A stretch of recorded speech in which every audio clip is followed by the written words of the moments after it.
Hey everyone, welcome back to Consistency. Unfortunately, Frank couldn't be with us today, but he is here with us in spirit. But I do have a special guest for us today, my good friend Chris Davis.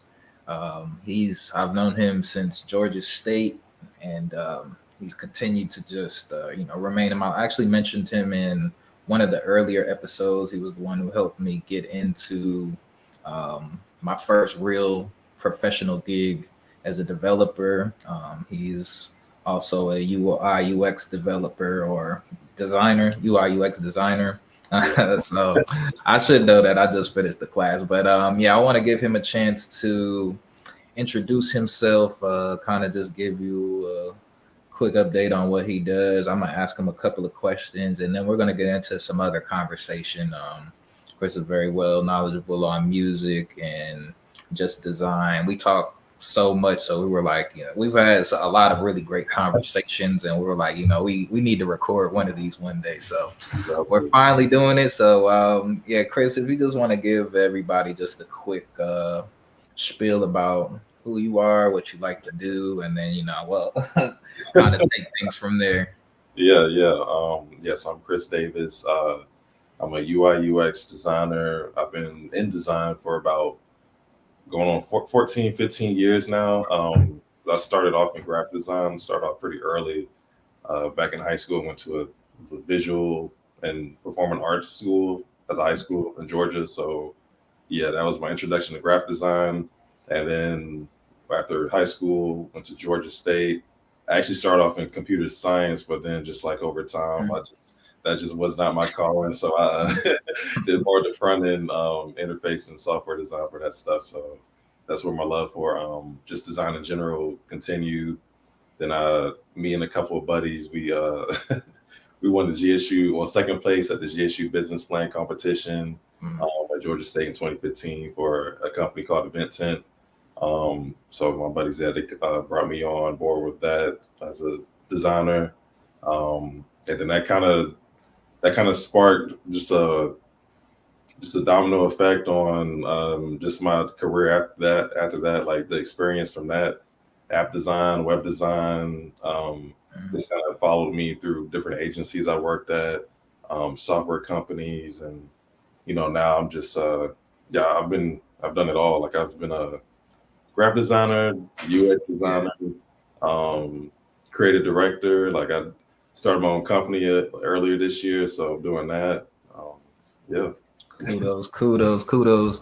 Real quick, I just want to let everyone know these are the type of people that you meet when you go to school, So that's one of certain things that I've mentioned earlier episodes. I just want to reiterate because Chris is someone who you're not gonna run into someone like him just out in the blue. I'm telling you, he's a special guy. He's a very special guy, and yeah. So we're definitely gonna pick your brain a little bit. So Okay. I just completed my Google certified UX UI design course. Nice. I like it. So that was a lot inspired by just seeing what you do and kind of how you've been involved in different companies. So that's always something that I've been interested in, but I had already gone the technical route. So I think I really kind of just learned it more to just enhance. I'm not necessarily trying to become a UX designer, but I see how important that position is. And so I just kind of wanted to ask you in turn, like, what was probably the most, let's see, how do I want to start this? Okay. What was the most, let's start out with what's your favorite part of being a UI designer at this moment, or is that your current position, or what are you currently? Yeah, UI.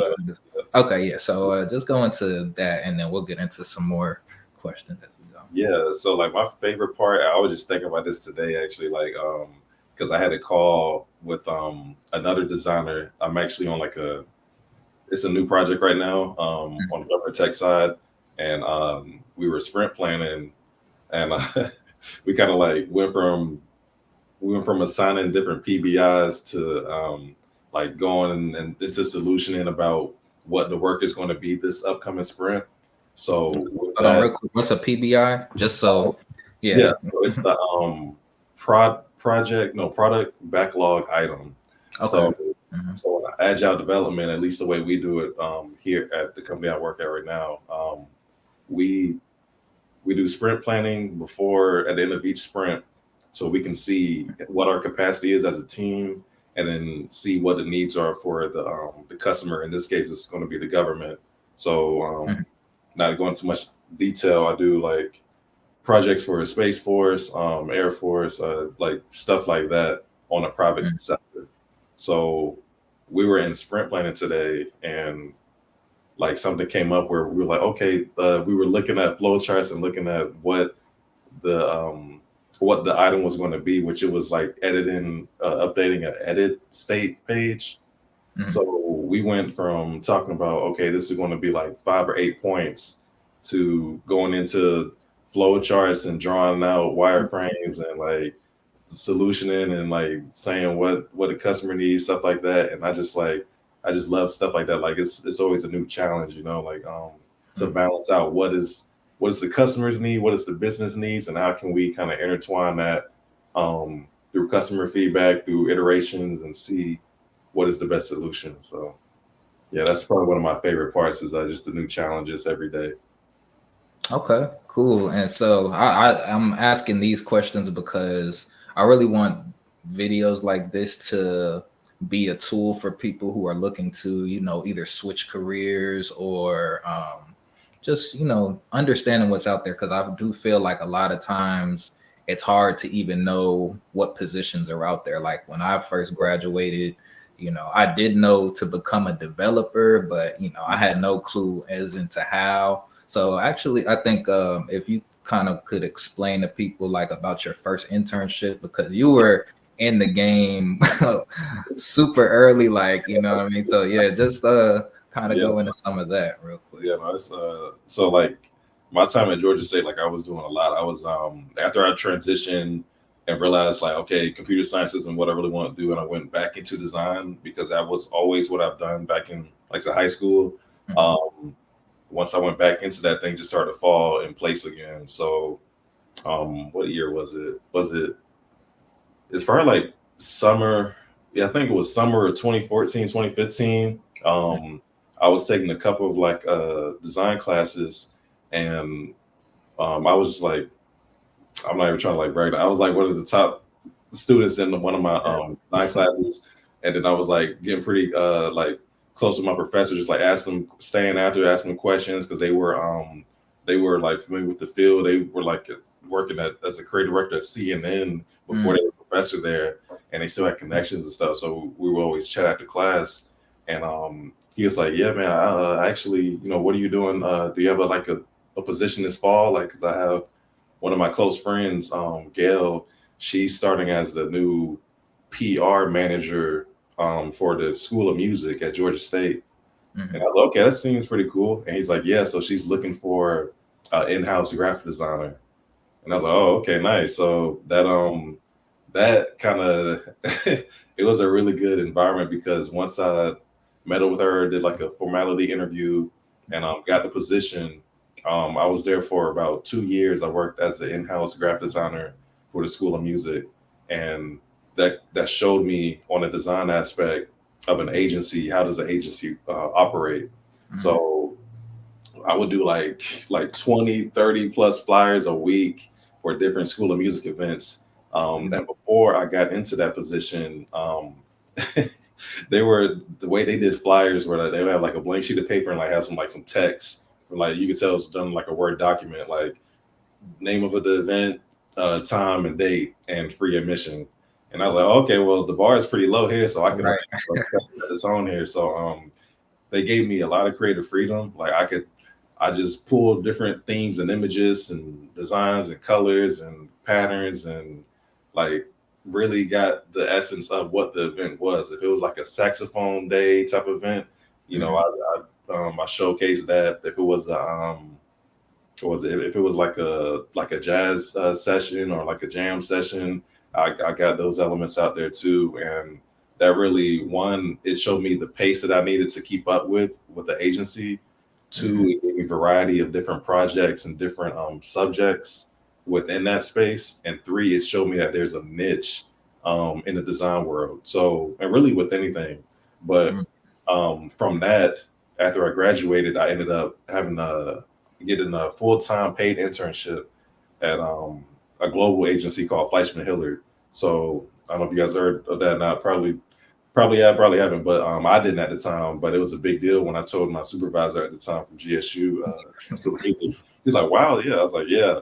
So it allowed me to build my portfolio, and once I got my position there, I was there for about a year, and I always like knew like, oh, it was just a stepping stone. I didn't want to stay there. Like we it was like a mutual thing where, okay, we just have a paid internship program for like the top prospects, and I just want to get your name. I want to get this company's name on my resume for the next Right. place, which I did. Um, and it just, yeah, man, like there's just so much you can do with design in general. Like you don't have to be boxed into just one industry. Like you can go in, it's just like being a lawyer, to be honest. You can go into entertainment, you can go into tech, you can go into healthcare. And even within those umbrellas, you have different like branches of services and hospitality and tech in its own space. So over time after that, I ended up going to I feel like I skipped the well, that's fine. But after that, I ended up going to another agency for a little bit as a contractor, and that was it was a government agency, so they government advertisement agency. So they did like Republican and Democrat, like just type of campaign stuff, and it was kind of weird but fun at the same time because I learned something new like every day, and that's another thing I like about design. Like you learn something new every single day, or if you're not, you want to be able to learn something new at least every week. But Mhm. yeah, from that, it just showed me again. I had to keep up with the pace. I had to keep my high quality standards, but also make sure I'm delivering on time, and Right. just digesting and listening to feedback and what the ask is as a deliverable, but also critically think, is this the best solution to communicate what the message, whether it's an event or some type of service, is this the best way to communicate that?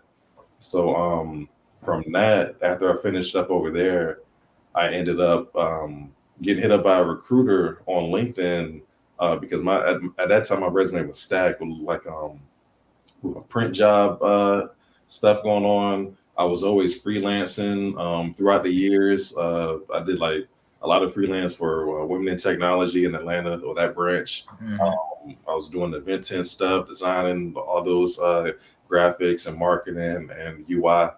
And then, yeah, the School of Music. That was like, yeah, my portfolio and my resume was stacked at the time. So with all that, um, my I guess my introduction officially into the tech space was Code Metal. Mhm. So after I went through the interview process there, they told me their expectations. I told them mine. It seemed like a great match. Um, and then opened up my eyes into the government tech space, which I'm still doing that stuff now, which is really cool. I always find my way back there. Yeah.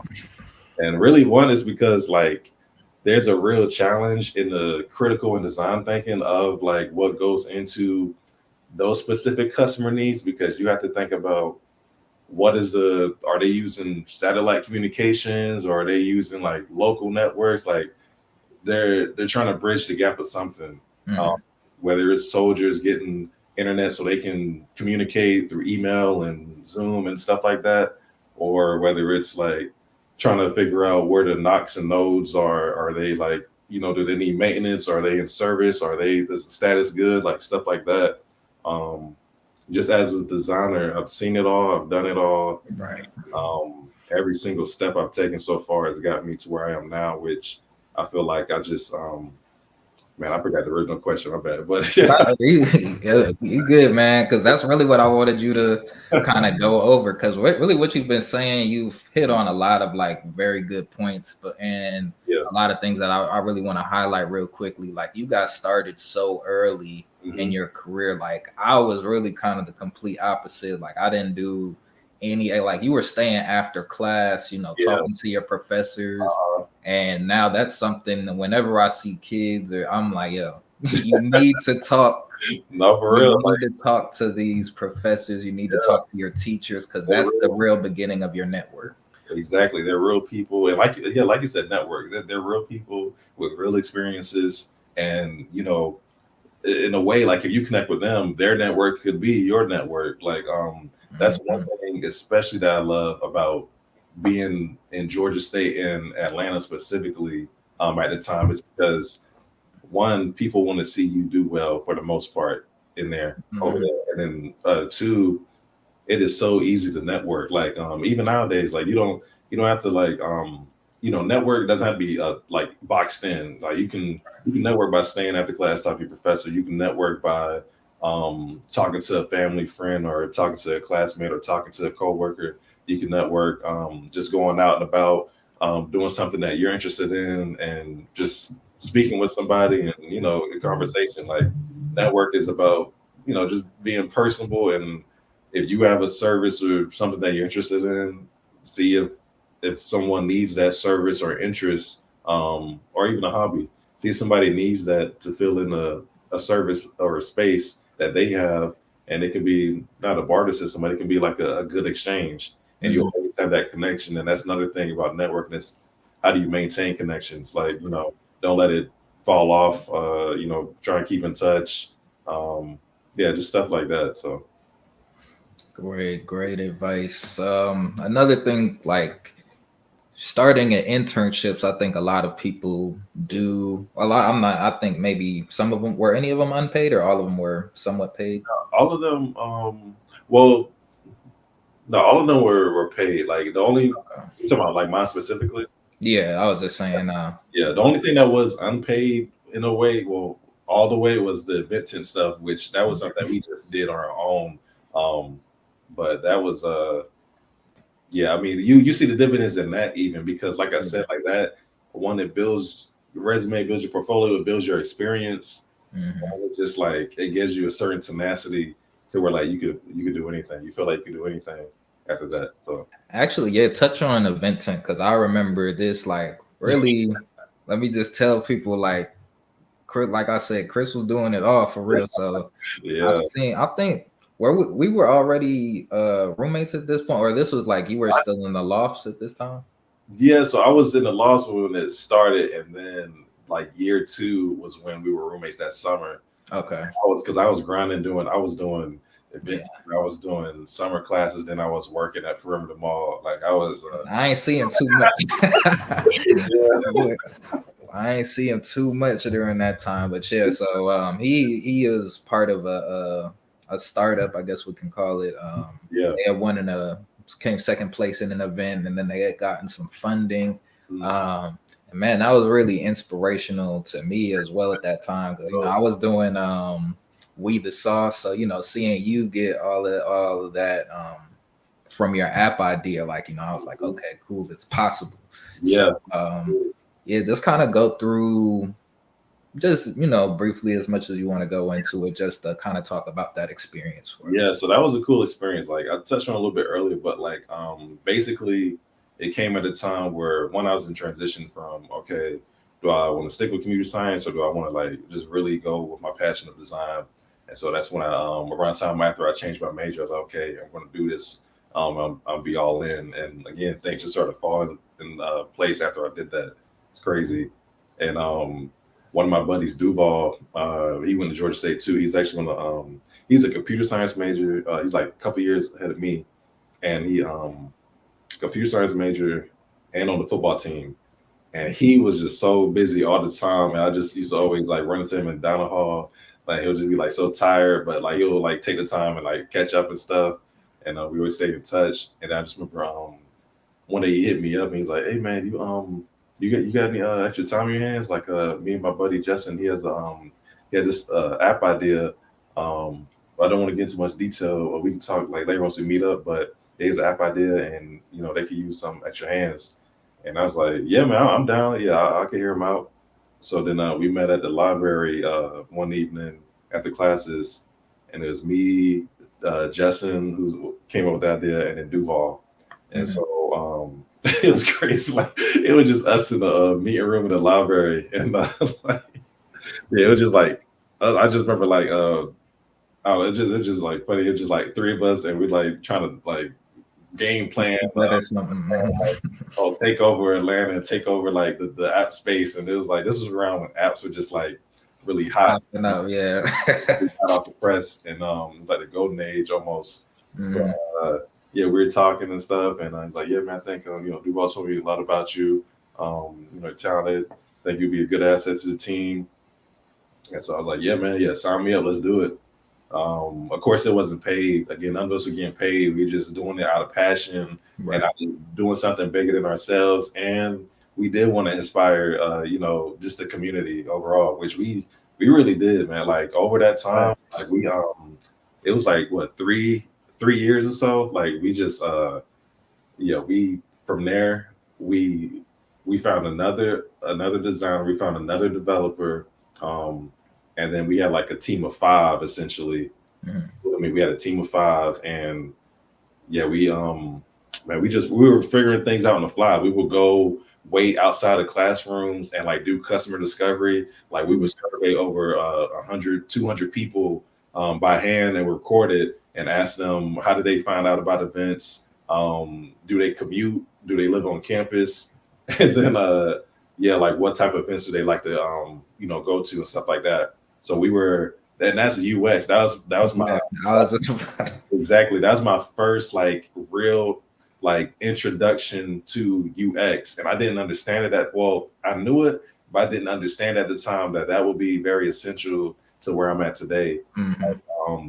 Because that is a big part of UX. Actually, is actually speaking with the end users, the customers, and the users. Because we did what 100 to 200 surveys in person, and over time through different wireframes and different beta testing, we eventually got something out. We got out an MVP. We tested out internally at first, and then we put it out to we would have like some demo day events, which were really cool. We would partner up with like local vendors and stuff like that. And one time we even had a meeting with Mike Will. And it was like cool, but nothing came out of it. It's just crazy timing. But like, man, it's like you never know where it take you. Like I met Jermaine Dupri, Steve Harvey. Like it's like just random stuff because people were seeing, okay, like this is bigger than just yourself. And man, like that was a really good experience with just user experience, user interface, building something from scratch. And then like seeing the end result, like, we won like second place at a business plan competition, which gave us $10,000 because I believe first place was $20,000. So after we got the $10,000, we took that summer to start development and marketing, which there were some pros and cons to how we went about it. Like we were like, you couldn't tell us nothing that we went at 10,000. Hey, that was a lot. 10,000 in college, man. Come on, bro. Yo. Yeah, we was that's when if you read this, Too Late was out, so we was playing 10 20 bands, like but that was just like that was the night of the competition when we won second place. After that, the next week we got to it. We would meet at the student hall, like student center, not student hall, student center. We would be there like probably every day, probably every weekday. We would meet there and just map things out with development and marketing. And one thing that definitely showed us, or at least me, was that we focused way too much on marketing. Like we were, and maybe it's because of our age and our environment, just being college students, but we knew we had something like really good and really cool, and we knew how to make it look cool. But we also like, a lot of money went towards marketing, and then we only had like probably, I'd say like more than a third, probably like a third or 2/3 of the funding for development.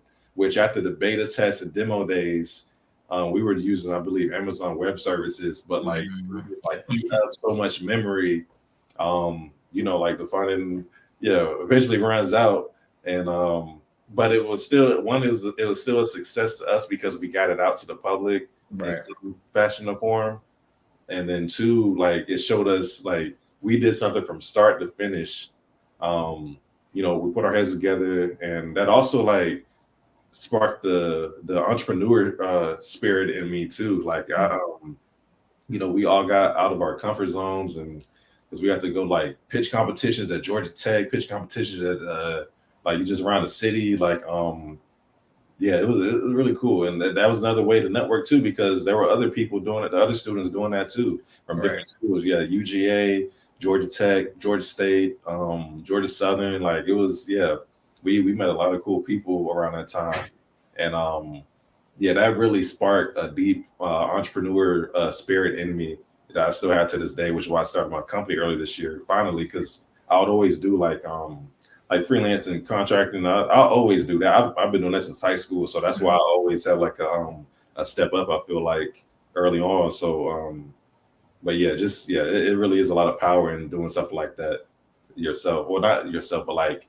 just to see it from start to finish. Right. How can you measure success like that? Nah, man. Hey, certified bag getter, man.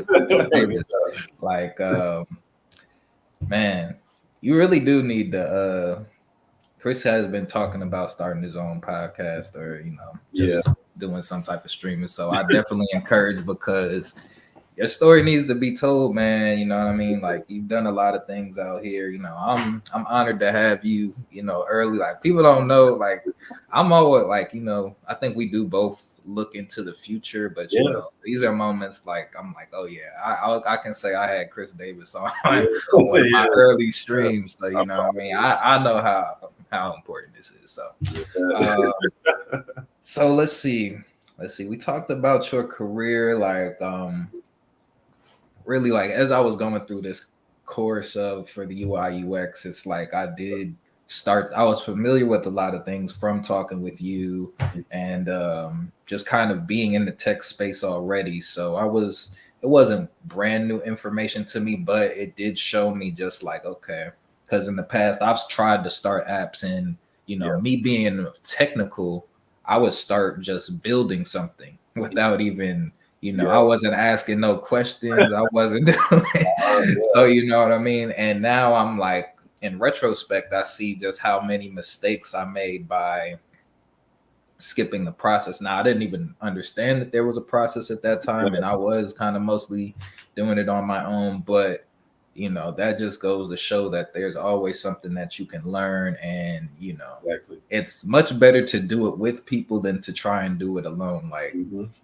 really, I think if anybody is out here trying to you have an idea for an app or something, you need to start with thinking about the users first. That's the only important thing. Like you don't forget about what you want it to do. You have to start with who you're trying to serve, what you're trying to help them accomplish, and then everything comes later. And if you do it out of that order, I promise you're going to end up in a mess because you'll build something that nobody wants to use or nobody can use. So exactly. And yeah, I'll touch on that a little bit too. Like we one thing when we were doing the app stuff, like we focused too much on too many different things. Like we were like, we had like 5 different pages, and then we're like, oh, we want people to be able to create something, but create an event, but we also want them to be able to look and see inside of an existing event. But then we also want to have advertisement for different events. Like it was just like so much. So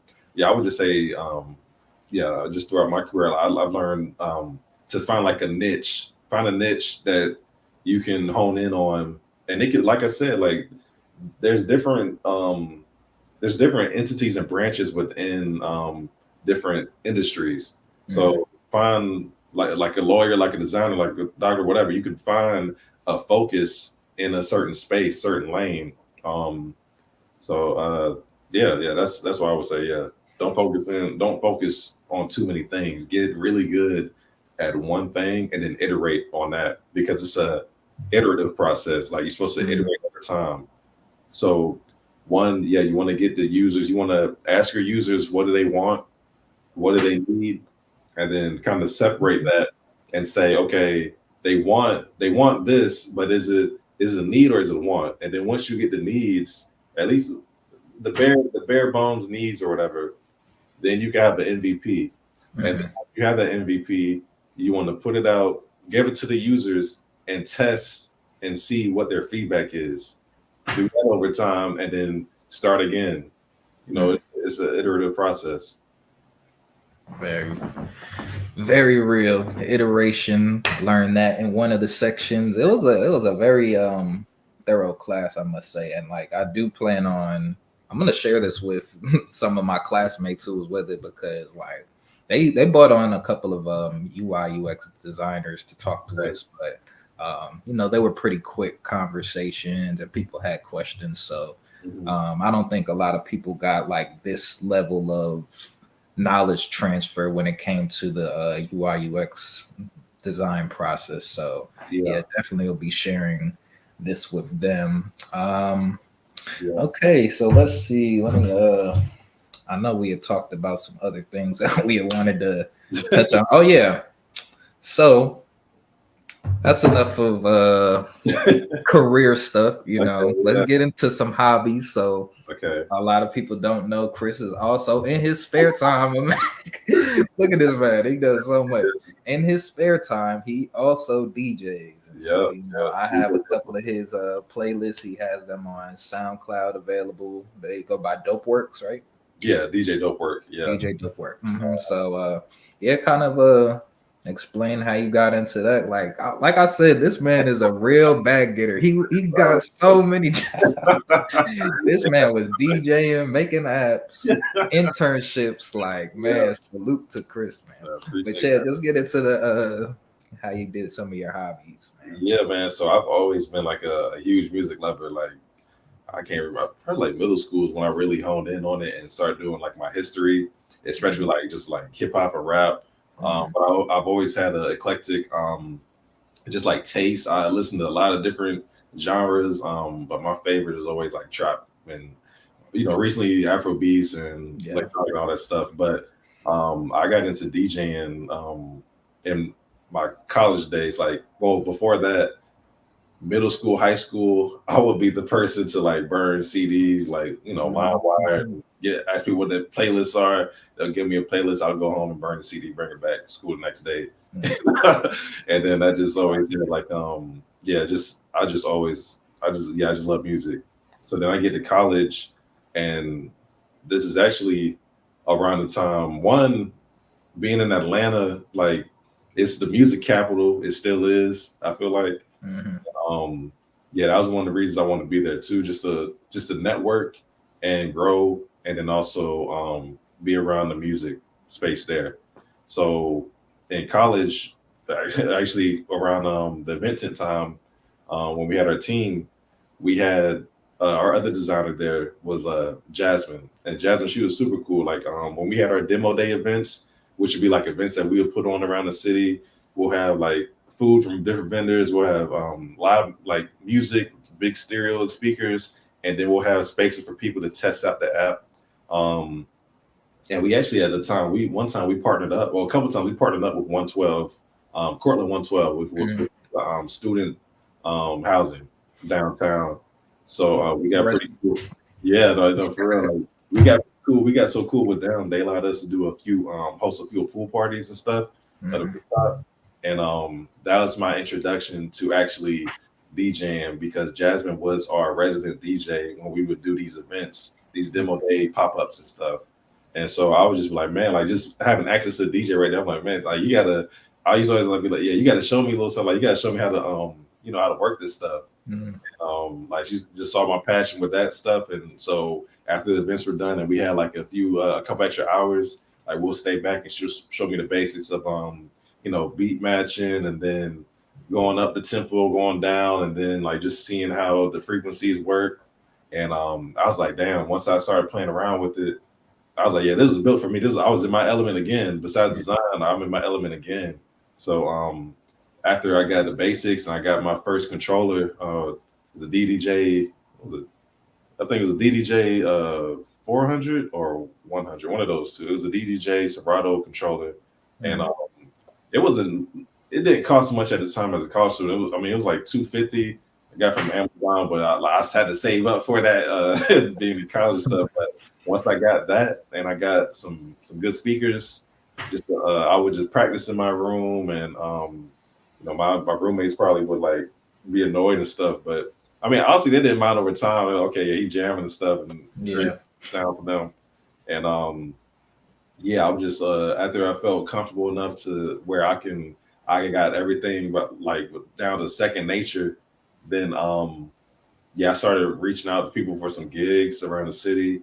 I used my network. A few of my friends were in sororities and fraternities, so they would hire me to DJ at their parties and stuff. So I did that, and then eventually it just always stayed with me as a hobby. I still do it now. I keep saying that one of my goals is to do like some sort of like just a weekend residency or something somewhere. So I need to once I hone in on actually like focusing on that, I'm sure I'll do that. But yeah, DJing is it's a really big hobby of mine, just music in general. No. I just blessed with a really good ear. Facts. Yeah, Chris, he gave me my first couple of DJ lessons. I haven't gotten to, but I bought my first controller from him. So yeah. So yeah, I definitely want to get into that. I mean, that's also another way that me and Chris have connected over the years. Like we both listen to a lot of the same music. Actually, we've lived in the same area for a long time too. So we would always be at each other's homes and just listening to music and stuff. So, and that's led to a lot of like great conversations and discussions just about music in general, culture, all that culture. So really, honestly, true, because when we was both at Cold Metal together, we were both. It was like we had to drive like an hour to get to work, so we would always. So by the time we got to work, we would have heard the new album. And then, what I mean? We eating lunch together, so we get to talk. So really, that was kind of where a lot of great ideas for just like also when it comes to We the Sauce, like I got them through conversations with Chris. So yeah, we're gonna use that to transition into music. So we in 2024 now. When was that? That was like 2020 when we was at Cold Metal. So yeah, like 2019. 2019. Yeah, you're right. But so what's your personal feelings about 2024 so far musically? Kind of just give I know it's a crazy year, so just give me some of your highlights and then we could discuss them like that. So. Yeah, I say like just the big thing for me with 2024 is music sounds re-energized again, but also like specifically hip hop. I'll say rap, but really hip hop, like the culture of it. Like I don't know, everybody's talking about like the Drake and Kendrick beef still. Like that happened early this month. Well, it got into full form early this month. But I feel like it's just it's a layered thing in so many different ways. Like it just it gave a resurgence to hip hop because the past couple years before 2024, hip hop, the numbers were down, and I feel like that was also a consequence of the type of artists that we had. Like we had like a lot of great artists that we lost like way too early, like just age wise, just everything like way too early. And those were a lot of the trendsetters in the space that we had, and that was our future. Not to say that we still don't have a future in the culture, but yeah, because like seeing them go so early left a void the last couple of years. So we saw numbers go down. We saw hip hop at one point it was like the top genre. In the last couple of years it went down. So like this whole resurgence right now in 2024 is like really big. I just hope it keeps going forward, but we'll see how it pans out. But there's been a lot of good music in general outside hip hop too. Like Willow, she put out a new album. Yeah.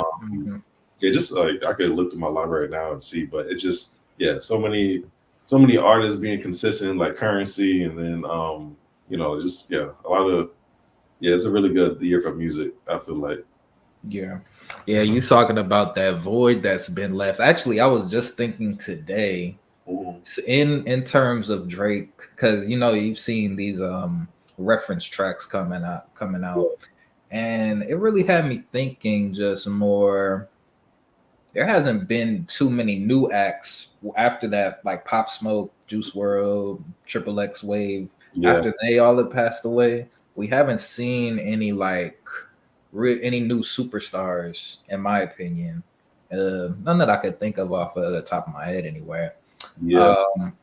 But it kind of has me thinking that in order for music to kind of be successful, because I know for me personally, there's a lot of songs where I'm like, oh, that's a good song, but like, if Drake had sang it, then it would have been a hit. Yeah. So I'm starting to think that a lot of new artists are kind of having to come up under an umbrella and kind of give their music to more established artists, because those are the only ones who kind of can get the proper traction. So it's like, even when I hear these reference tracks, when it comes to Drake, you know what I mean? I already believe he's very talented, but I do feel like, the number of hits that he has is unnatural a little bit. And so, that's kind of leading me to think that, and I've also been seeing a lot of people just break down kind of the history of certain songs and kind of how they came about. Like, when did Tuesday by Drake and McConan and Drake? I'm sorry. That was like 2013. That was 2013? 2013, 2014, probably 2013, but yeah. Yeah, probably 13. Yeah. Dang, that was 13? Okay. Yeah, I guess that was my...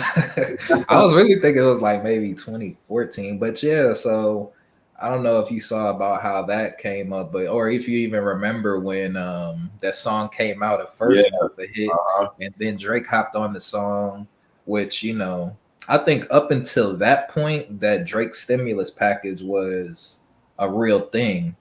And then I think they took that and kind of figured out a way to monetize off of it a little bit better. Mm-hmm. And I think that kind of led the music industry in a different direction in total. Because, and just with all of these reference tracks coming out, I've been seeing a lot of people reference when Kanye was on Drink Champs and was saying that Drake was like worth 12 writers in a room. Yeah.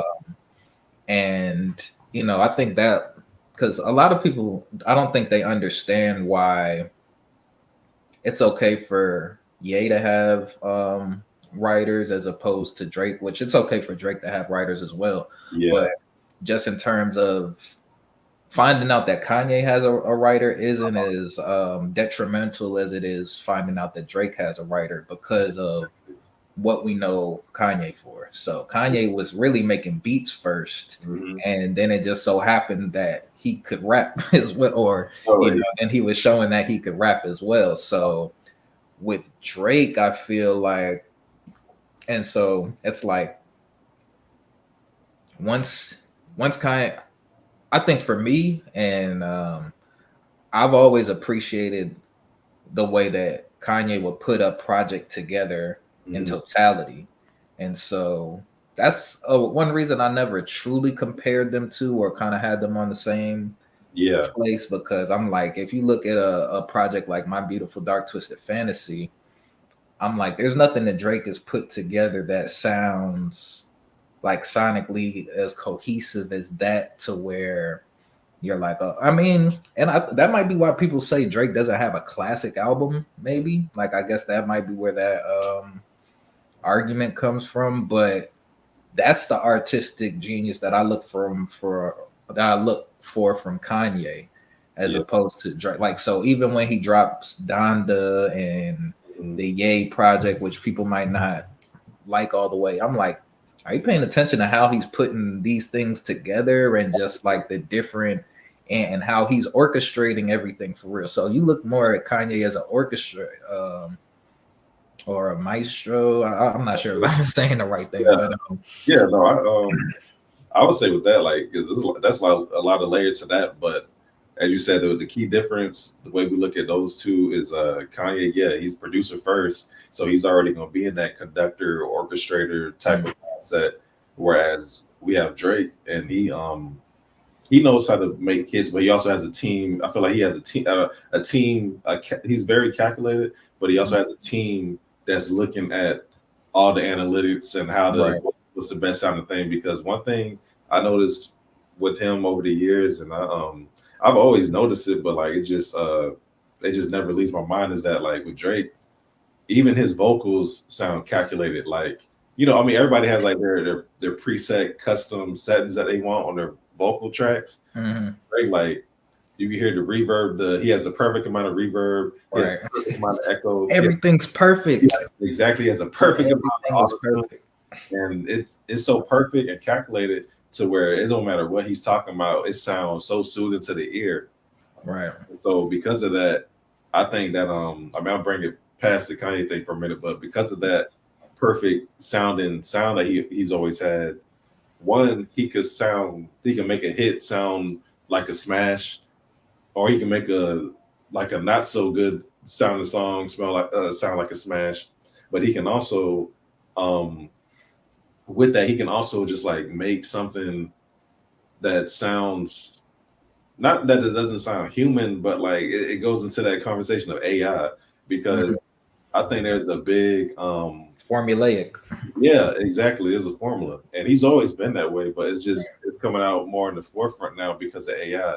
And really, you know, there's a thing with the beat that like the Kendrick and Drake beef started with the control verse back in 2013, because Drake he took that being called out the wrong way. Like if he was really in that culture MC mindset, he wouldn't have taken it the wrong way. He got really in his feelings about that. And I feel like because he took it the wrong way, Kendrick realized that one, he's not who he said he is, like as far as understanding how the culture works, and two, he's not appreciative of what the hip hop culture stands for, and that's competition, iron sharpening iron. So when Kendrick called everybody out, you're supposed to step up to that challenge, but Drake saw it as a slight. And so he's okay, I'm gonna focus on these hits and making perfect music. And now we get into 2024, and they over here with the a rap beef battle. You hearing it's Drake versus Kendrick, but it's also like culture versus calculation, like culture versus AI, culture versus perfect algorithms and stuff like that. And then that goes into the TikTok space where even though there's like a recent they took out like the UMG took out all their tracks and stuff from TikTok, but now I play my little brother got me on Fortnite and stuff, so I play that every now and then. But now on Fortnite, they got it to where all those tracks are on Fortnite now. You can purchase tracks, and while you're in the lobby waiting on the game to start, or while you're actually in the game, you can stop. And if you have a team of like 2 or 3 people, you can stop in the middle of like battling and just go to open up a menu, go click a track. It could be like The Weeknd. We could say The Weeknd, a Weeknd song, and you could split it into. They got it where you could split into stems, different tracks. You got the vocals, you got you got the lead guitar, and then you got the drums. So you could it's crazy. It's fun too. It's crazy. So you see where the tech is going. So like you could have one player maybe just doing the vocals of a Weeknd song, and their teammate has a SZA and Doja Cat song, and they go to the drum track of that, and it automatically syncs. So you got the Weeknd vocals over a SZA and Doja Cat beat. Dang, I didn't even realize it was going like that. That's crazy. Change the tempo, you can change the notes, you can change it from minor to major. It's crazy, bro. So like, yeah, it's culture versus calculation. But we got to see how it pans out, because are they going to start using it as a tool, or is it going, like, what type of tool is it going to turn into? Like right now, the same way we just talking about Drake may have like 12 writers or something in the studio, and he using reference tracks. Like, what if? How is that going to look like 2, 3, 4, 5 years from now, when we find out that he wasn't even in the studio with 12 writers anymore? Now he just telling the team or the AI what type of song he want to make, and he doesn't have to be in the studio to be in the culmination of that track, of that song. Right. you're losing the spirit and the essence of that. So Spirit and essence. That's exactly what it is. That's what Kendrick was fighting for, to be honest. No, for real. Because and I think we did touch on I love both of their music, so yeah, it doesn't maybe no difference, but yeah, like Yeah, I think that's something that a lot of people don't realize. It's like because I'm someone who I absolutely love Drake's music because it's perfect. Like exactly. There's nothing it's like, what don't you love? Like, what do you seriously not like about it?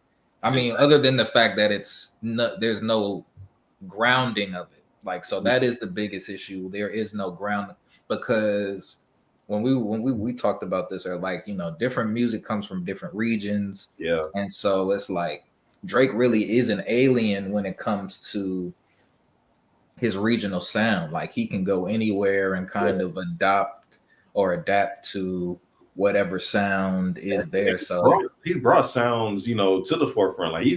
Like he have taken like certain things, but in a way, I've always looked at it as he's just pushing.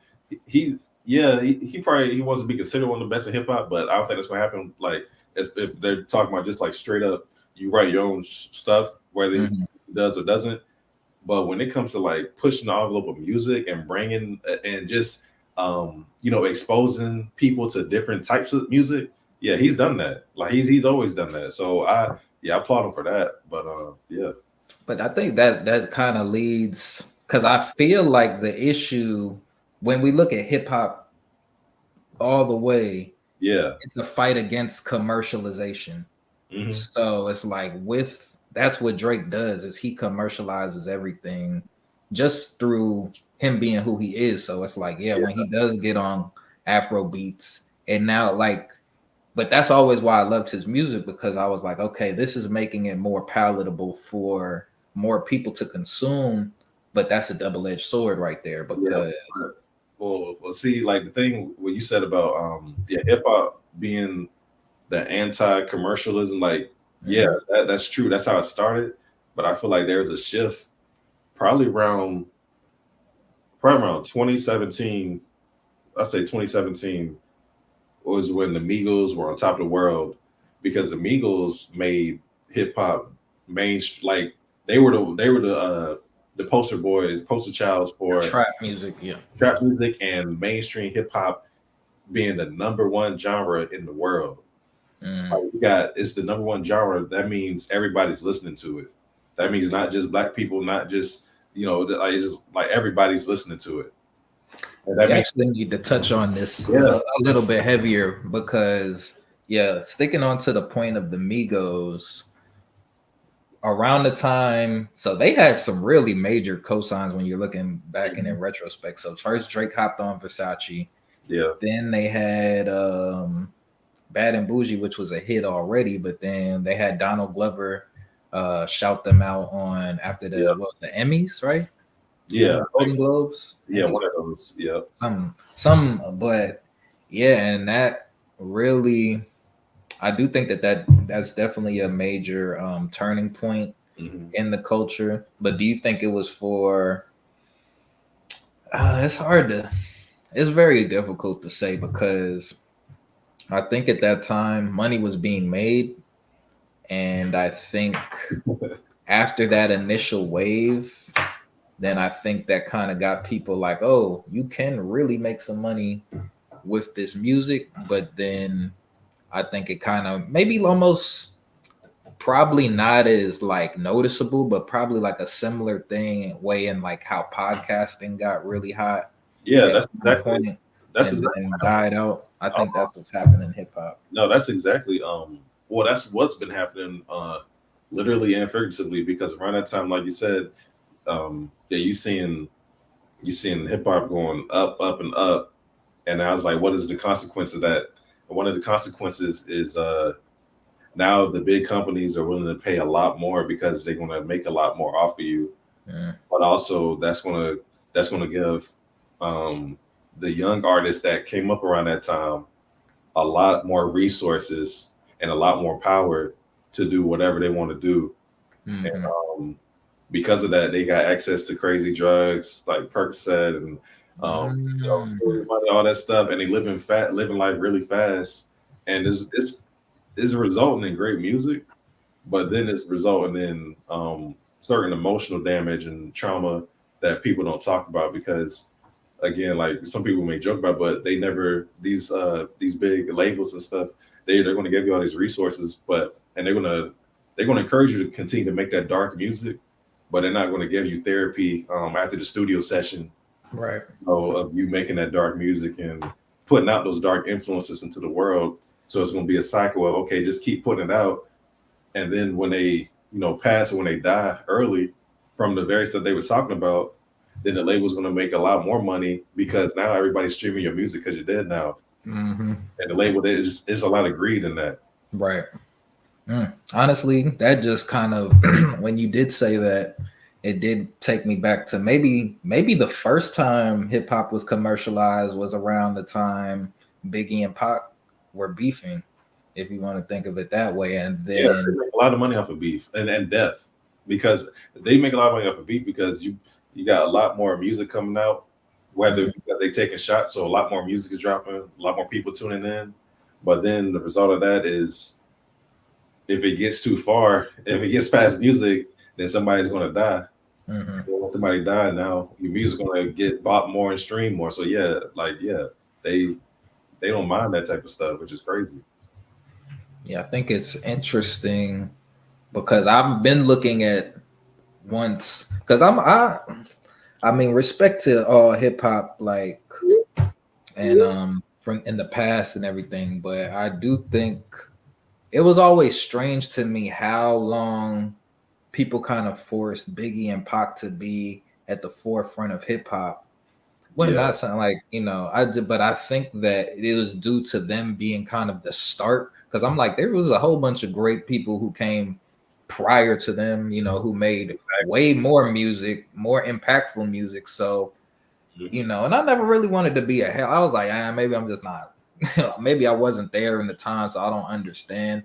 But as I get older, and I'm looking and I'm seeing the same thing happen when it came to Pop Smoke and Juice WRLD. Like don't get me wrong, they were very big while they were alive, but to me it just seems like it's starting to seem like a pattern, and every time hip hop gets commercialized we lose direction, first of all, because I think that you can do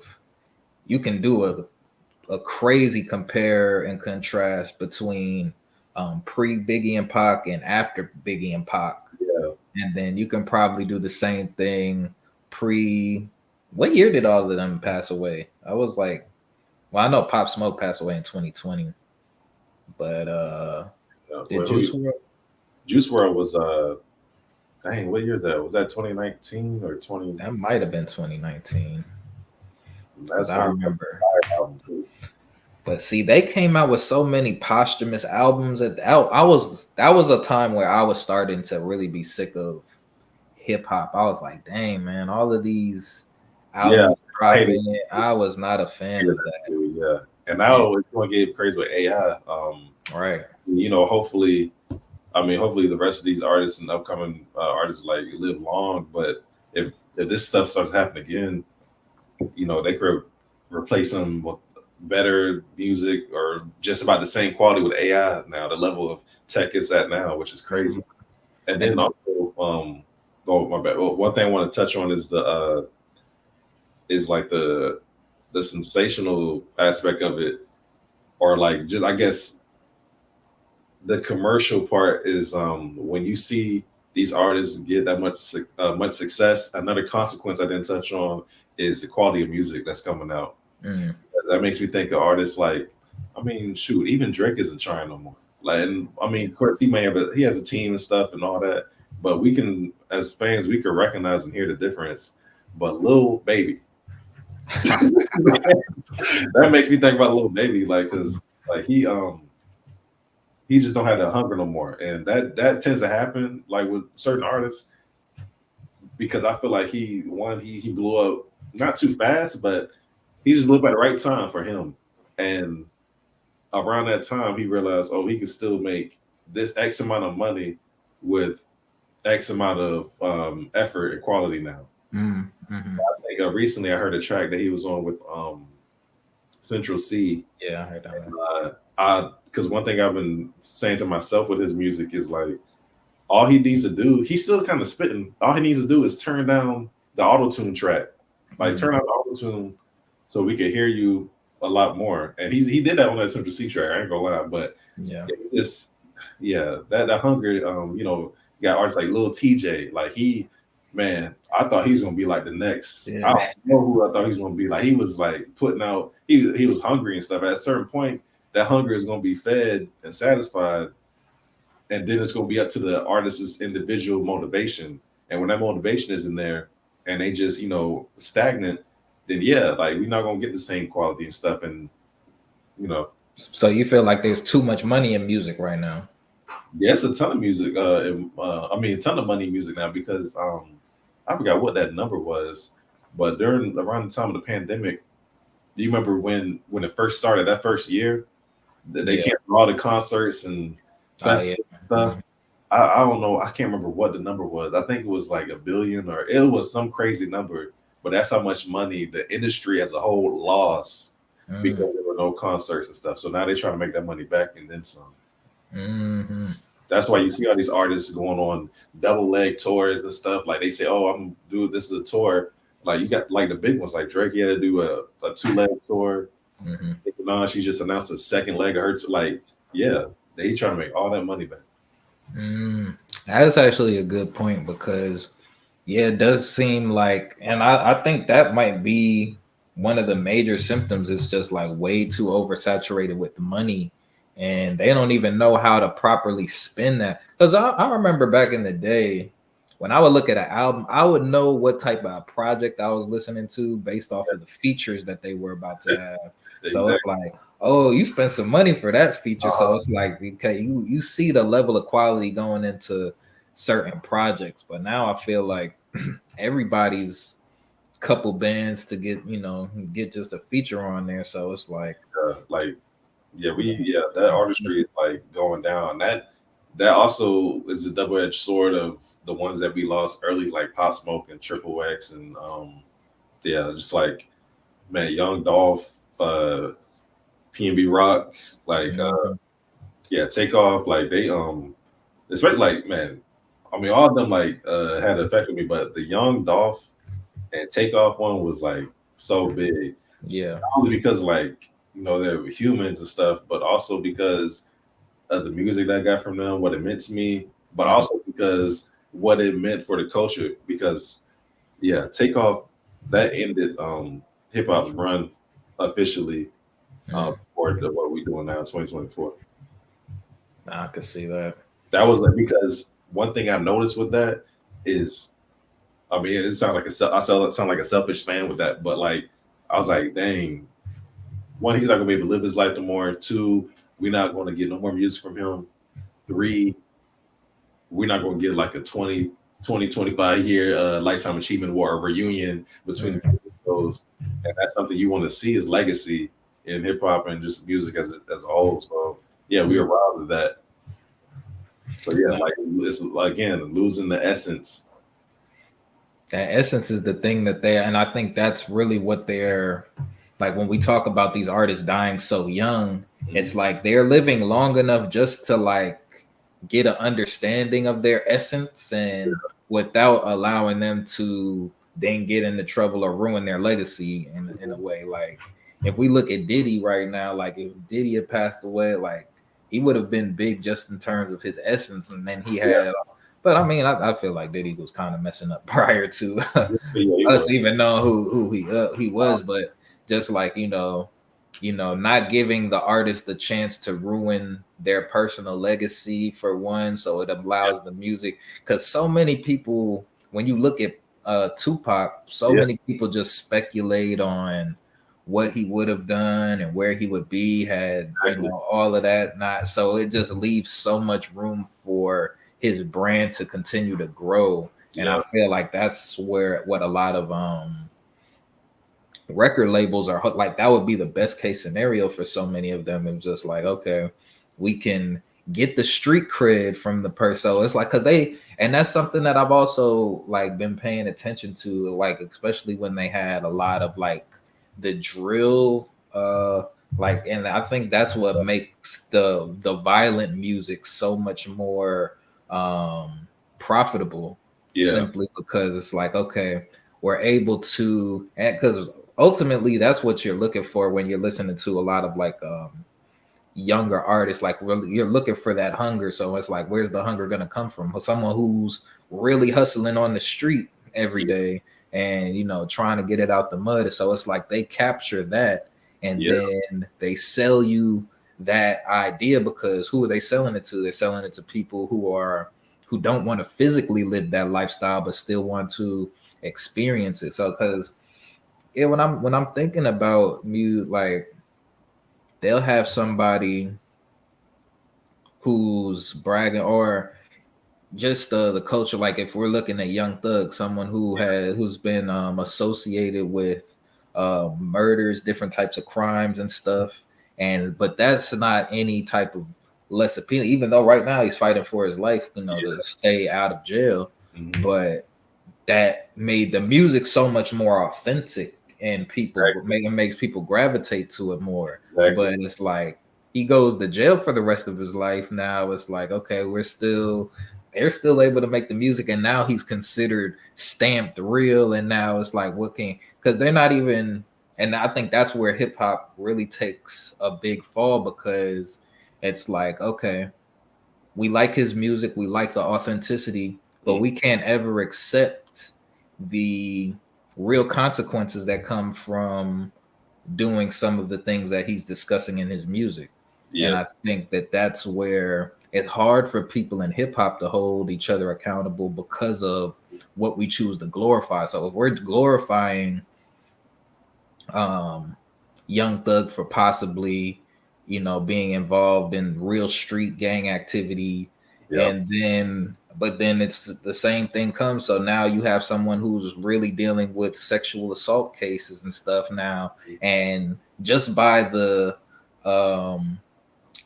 principles that we've established in hip hop, it's like, you want people to break the law, or what I mean, like kind of just that mentality, I would say. And then that's where, like, that's why I don't believe you can truly base any real culture off of what we have in hip hop today, because that simple contradiction right there. It's like, how can we grow as a community when that's our basis right there? No, that's crazy, because like, no, that's a real point, because like it's so like hip hop is a contradiction. Like it's the rebellion, it's rebellion, but also it's a cycle, and then it's a form of communication. That's how I started, getting messages out to the culture, to the people in the community. But man, one thing I was thinking about when you said that is like, the music, when it comes to artists like Young Thug and like whoever else is making that type of music, people can hear it the same way we can hear like the calculation in Drake's music. We can hear the pain in like Young Thug's music, or Trippie Redd's music, or Triple Wax, or like we can hear the pain in that music. And so music itself is a drug anyway. When you got like these big entities controlling that drug and understanding the supply and the demand, then that's always going to push out that's always going to push out like just negative consequences for the end users. And real quick, I had a thought. I wrote it down the other day. I was just thinking, and I was like, man, this Diddy situation is really almost the equivalent to like a drug dealer, like back in the day, getting, like, imagine if like Frank Lucas had gotten arrested and during social media. Like, you know what I mean? Exactly. And just think about the dynamics that people would have had, like in terms of like what side they're on, because everyone it's like everyone knew what he was doing, and nobody had a problem, because it's like, one, it's destroying your community.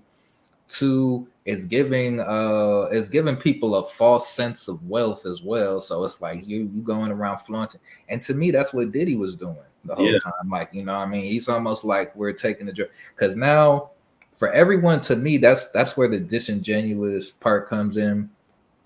For everyone to now act like they had no clue, like people still acting shocked from that Cassie video. Yeah. I'm not. We not in the music industry, and that was not. We like that's the tip. That's the tip of the iceberg. Yeah, exactly. So it's one of those things where it's like, okay, how we glorify so much, like people pushing just self-destructiveness onto our own community, whether it be drugs, whether it be the lifestyle. And that's the thing, like we glorify it, but nobody want to listen to Lecrae.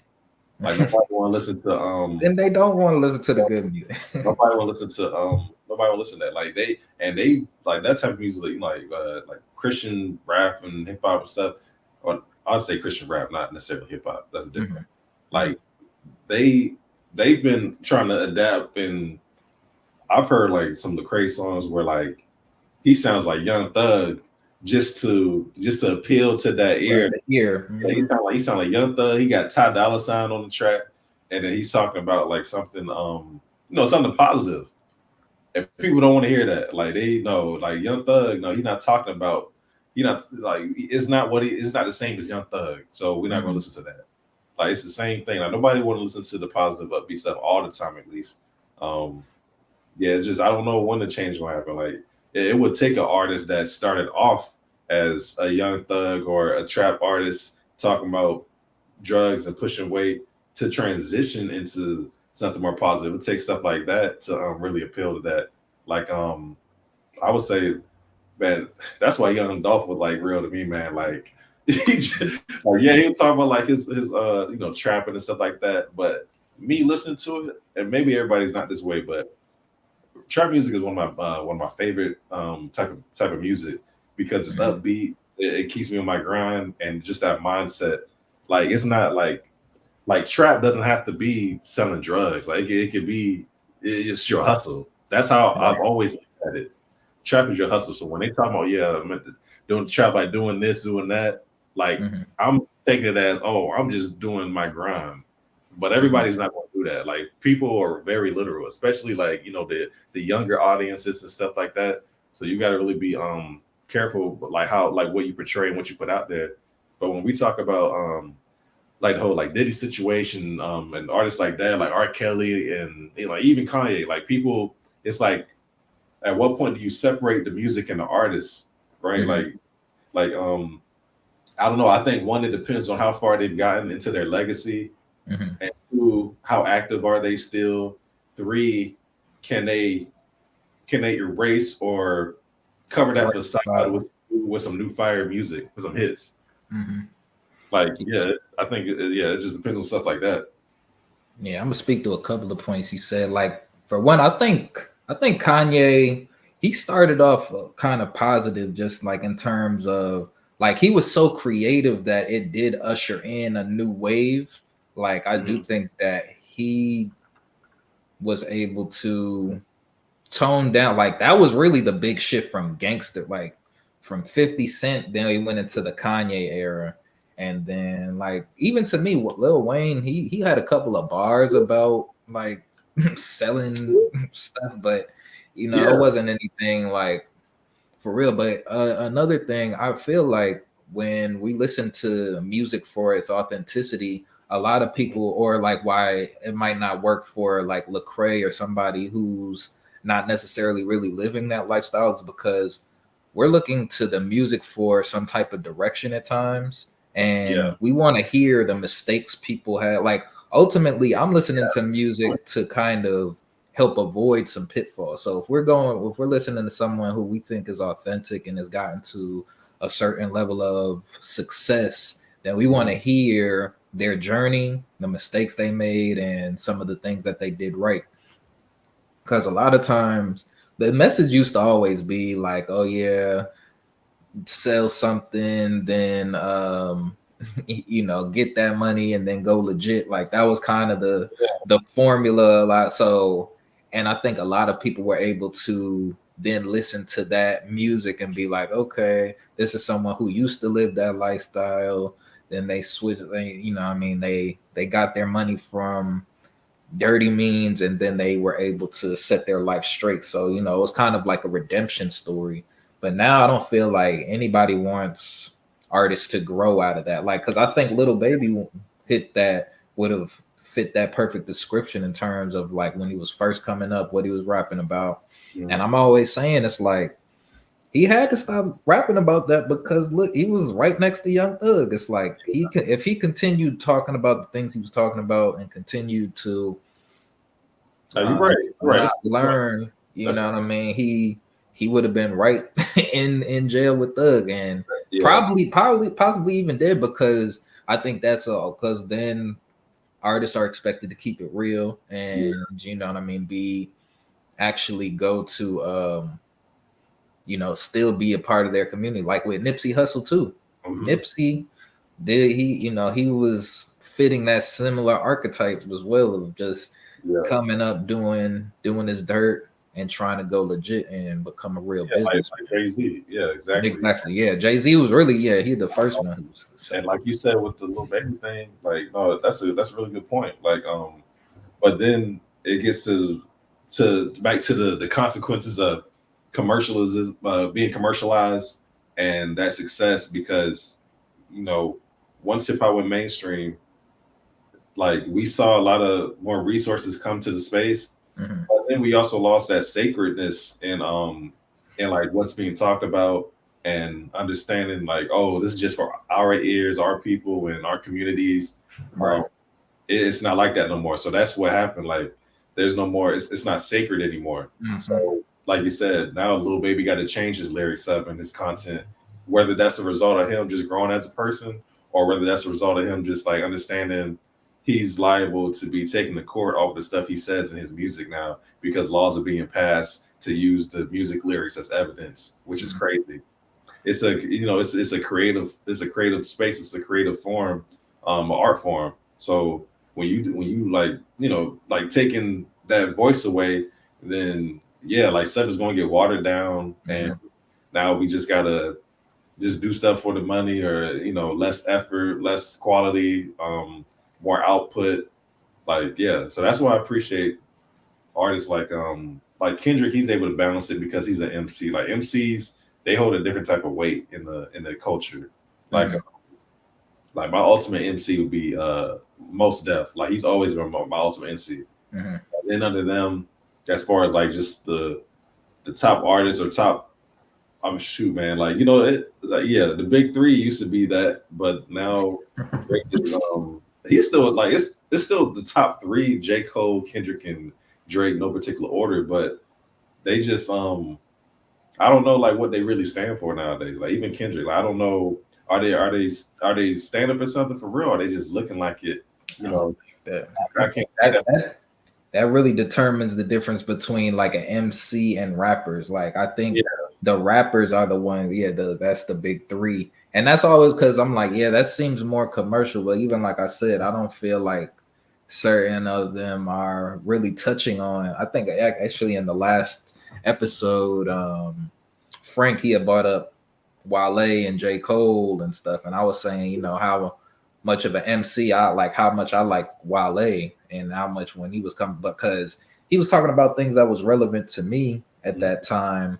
And I mean, I think everyone's still talking about something somewhat relevant. Like, to me, Drake's stuff isn't relevant just because he's not growing anymore. Like, I think we're all at that point now to where we're like, okay, like, we can be single, like we know how to talk to girls, we know how to just like have a good night out, but he's not teaching you how to settle down, or what I mean, what qualities to look for. Like you don't even know what Drake likes. Nobody want to hear that though, because you still got J. Cole talking about folding clothes and stuff 2 years ago. Nobody want to hear that. And Chance, that album was trash though. Chance talking about being married and all that, which nothing's wrong with marriage, but hip hop, nobody want to hear a whole album of that.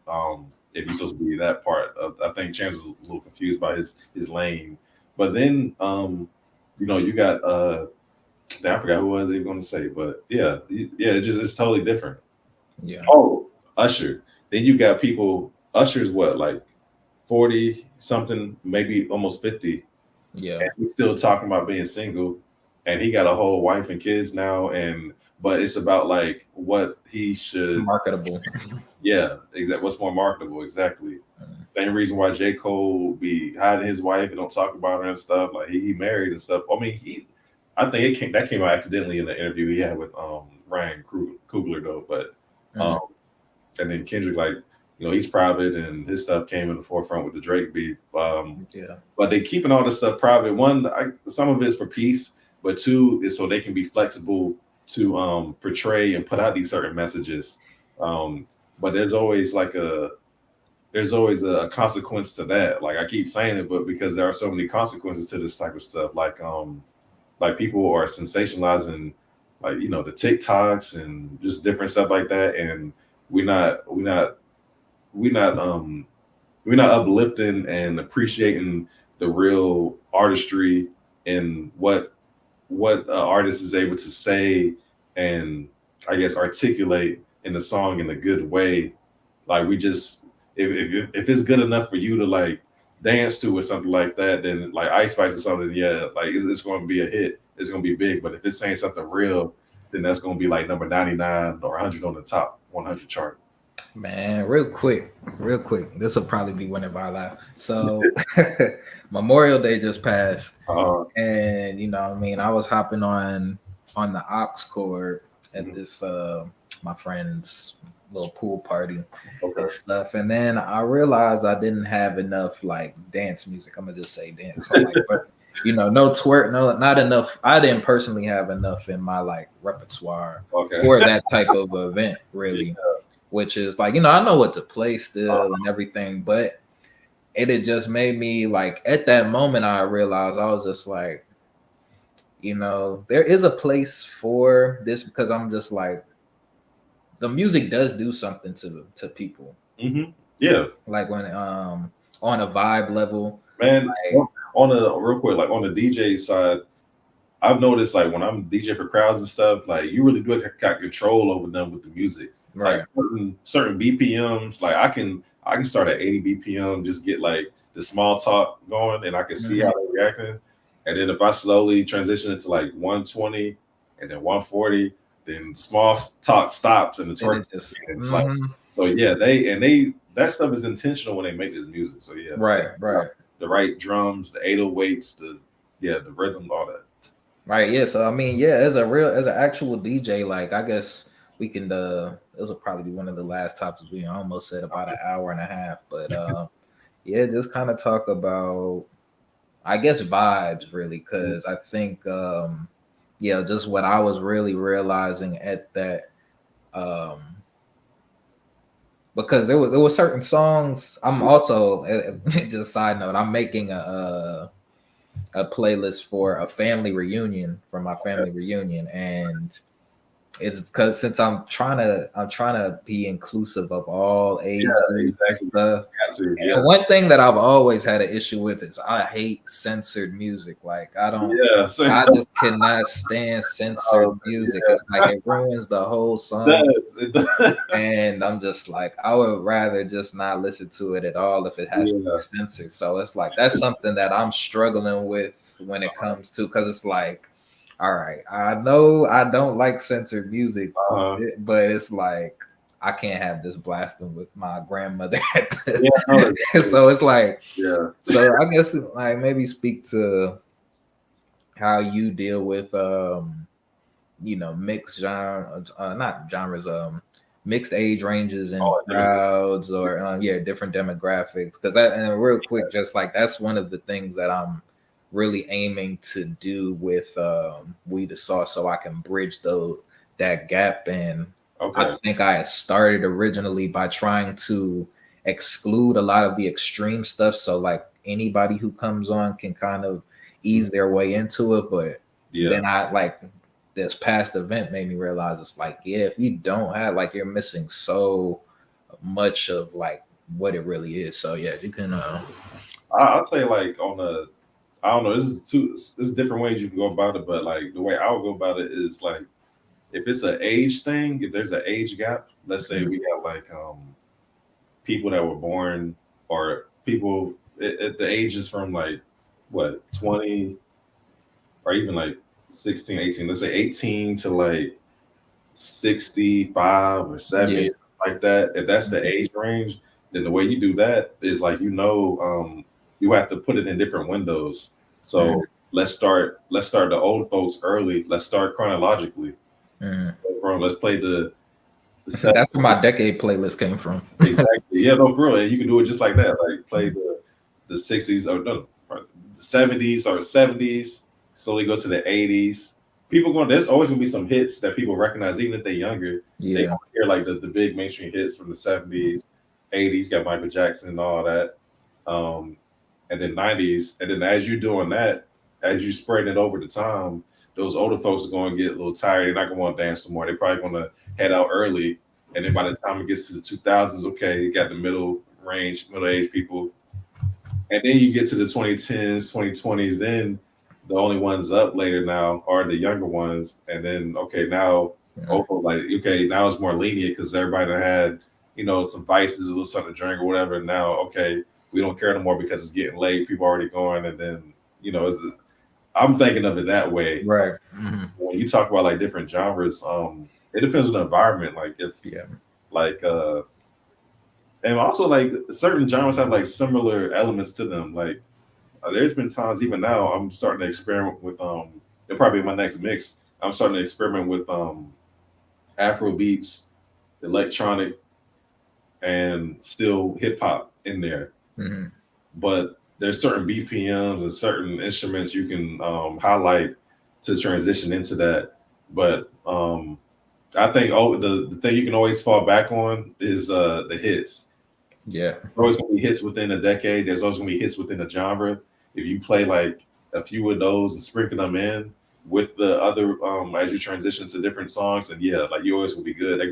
They just like if you was Drake and you drop a hit, like people gonna forget about, oh, he just played a song that has some cussing in it. Like no, just play a little snippet and then drop a universal hit and then go to the next one. That's why Drake is so important. That's the main reason Drake is so important because he's like that glue that Yeah, can like exactly. it's like you play something off, it's like throw some Drake in there real Like, quick. and now you like got the dance album now. They say he might drop another one of those soon. Mhm. So, and I hope he does, man, because that I'll Never Mind is vibe. Like that was right at the Love time. the vibes. I That was love around the the time when vibes. I had just moved out here to Miami, man. I had just moved out here. Not even a month had passed, and that drop, that was like the soundtrack to me being out here. Like Yeah, no. it fit the vibe. They was playing it in different places, like just like rooftops and like different stuff. Like yeah, it's a global sound. Like when you get to that global, international like ear and like just sound, like yeah, like it got elements of everything. Hmm. Nah, for sure. Shoot, man, I think that's a great place to just end it because we'll really be on here talking all night, man. Man, first off, I just want to say thank you for joining me Yeah, today. Uh, Wealth of information, man. I can't wait to watch this back and see, just see all of this. Real quick before we get out of here, is there anything that you want to promote or just like, shout out your socials, whatever, anything you got um, coming up? yeah. I mean, I'm not big on the social, but I'll say, I am working on, like I said, I started my company early this year, Mm. so I'm working on my website now. I'm hoping to finish it up before the end of the summer. So I'll keep you posted on that. But my company is Davis Design Solutions, so yeah, just be on the lookout for that. Okay, for sure, man. And, I mean, we definitely got to do, our virtual business stuff together. This was a good start in terms of us Yeah, just working together remotely, man. I had a great time doing this. same, Um, same. Yeah, thanks for having me. I appreciate that. But yeah, to everyone who's watching, we appreciate you. This is episode 6, I think, of yeah. consistency. So you know what I mean? I didn't want Frank, like I said, Frank couldn't join us this week, but I didn't want to, since it's called consistency, I was like, man, I can't be inconsistent. And so, you know what I mean? He'll probably be back on next week. I'd love for you to join one where he's here, and then we could I know that, yeah, he'll love to talk to you and pick your brain as well. Frank's a really great guy. So yeah, everyone, thank you so much. I think we're only streaming on YouTube right now. Okay. I'm gonna try and download this. Sometimes when I save it to when I stream to YouTube, it'll allow me to download the full video and then edit it later.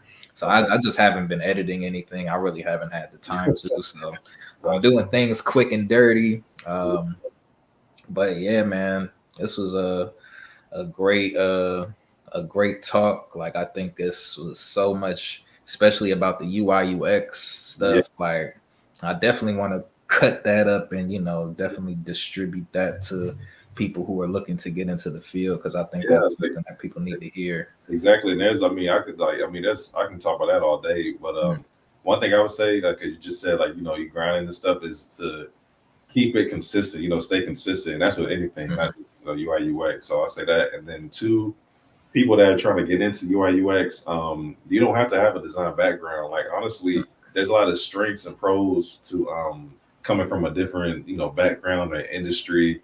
I've seen like neuroscientists and zookeepers like on UX teams, and they have like some of the best perspectives and a lot of empathy, because empathy towards the users is a good thing too. So yeah, you don't have to have a design background to be in UX. No, for sure. And we're trying to give empathy towards the viewers. Like we want to give them a broad view of just different career paths. Like, yeah, having you on was such a treat, man. I thank you once again. Appreciate it. Fun. Thanks everybody to tuning in with us. We will catch you in 2 weeks, maybe even more consistently, maybe up in that. Especially we gotta get Chris to start his stream and start getting some more information out to these people, because it's needed, man. So I hope this is a nice little kickstart. You could say he got started with me, and you know what I mean. We'll continue it, man. So to everyone watching, like, comment, subscribe. Please give us some feedback, and we will catch you next time. Bet. Let's see. Okay, now I can. I always forget how to end.